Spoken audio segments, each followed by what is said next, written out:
Guys आइए देखते हैं इस क्वेश्चन को सब्स्टिट्यूशन की हेल्प से कैसे हम इंटीग्रेट करेंगे। तो देखिए, सबसे पहले हमें गिवन है क्वेश्चन में dx over under x into 1 plus under x। ठीक है, तो सबसे पहले हम ऑब्ज़र्व कर लेते हैं जो डिनोमिनेटर में हमें गिवन है। हम ऑब्ज़र्व कर लेते हैं कि इसका डेरिवेटिव क्या है। 1 प्लस अंडर x का डेरिवेटिव अगर हम निकाल लें, डेरिवेटिव को डिनोट करते हैं हम डैश से। अगर इसका डेरिवेटिव निकाल लें तो क्या आता है, 1 का 0 आएगा, अंडर x का क्या आएगा, x।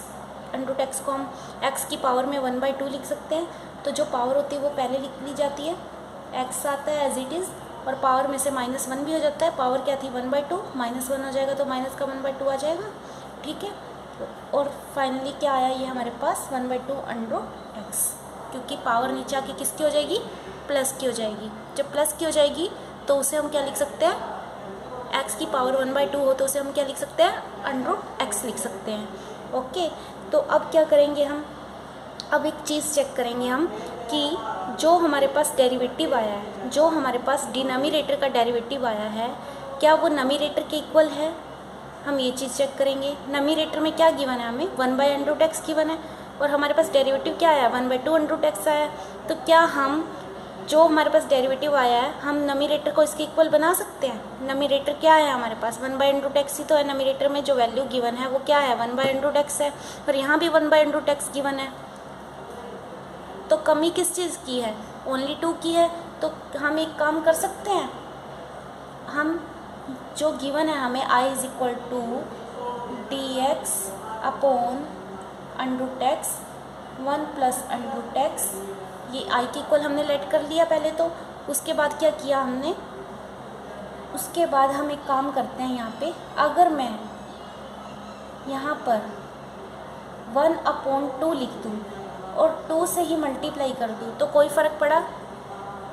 अगर मैं 1/2 से इसे मल्टीप्लाई कर दूँ, डिवाइड कर दूँ 2 से, और 2 से मल्टीप्लाई कर दूँ तो कुछ फ़र्क पड़ा, नहीं पड़ा, क्योंकि दोनों ही आपस में कैंसिल आउट होते हैं। तो भी हमारे पास यही फॉर्म आती है, dx over under x into 1 plus under x।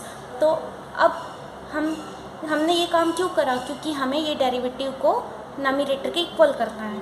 ठीक है, तो अब हम देख सकते हैं 1/2 अंडर x बन चुका है यहाँ पे। तो नोमिनेटर की वैल्यू क्या है, 1/2 अंडर x है, और डेरिवेटिव भी क्या आया है हमारे पास, डिनोमिनेटर का। इसे हम डिनोमिनेटर बोलते हैं, इसे हम नोमिनेटर बोलते हैं। ऊपर वाला नोमिनेटर होता है, नीचे वाला डिनोमिनेटर होता है। तो जो डिनोमिनेटर का डेरिवेटिव है वो नोमिनेटर के इक्वल आ चुका है 1/2 अंडर x dx के। ठीक है, नोमिनेटर की वैल्यू के इक्वल आ चुका है। तो अब क्या करेंगे, हम लेट कर लेंगे z =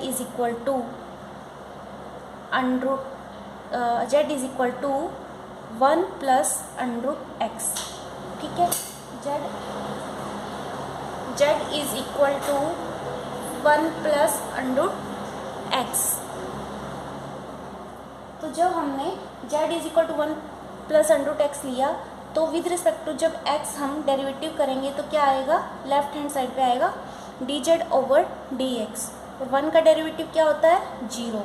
अंडर x का डेरिवेटिव क्या होता है, क्योंकि अंडर x का मीनिंग क्या होता है, x रेज़ टू पावर 1/2। अगर x रेज़ टू पावर 1/2 है तो पावर पहले लिख दी जाती है, x एज इट इज़ आता है, पावर में से -1 कर दिया जाता है, -1/2।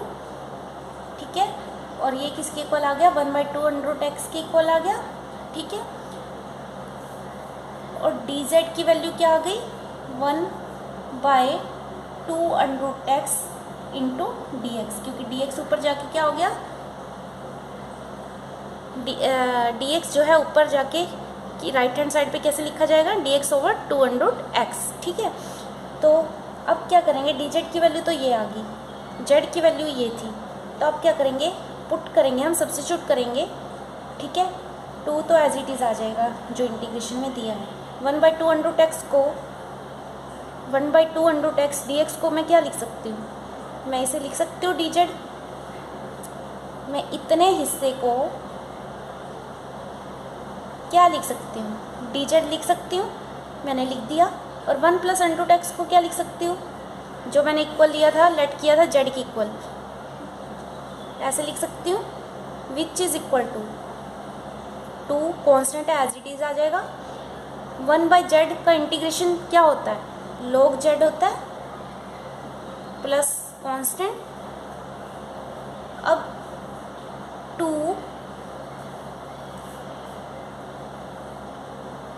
log z के प्लेस पे हम क्या लिख सकते हैं, 1 प्लस अंडर x लिख सकते हैं, क्योंकि क्वेश्चन हमें x के फॉर्म में गिवन था तो x के फॉर्म में ही लिख कर आना पड़ेगा। लास्ट में 1 प्लस अंडर x लिख सकते हैं प्लस c। ठीक है, तो हमारा फाइनल आंसर क्या आया, 2 log 1 plus under x plus c, which is our final.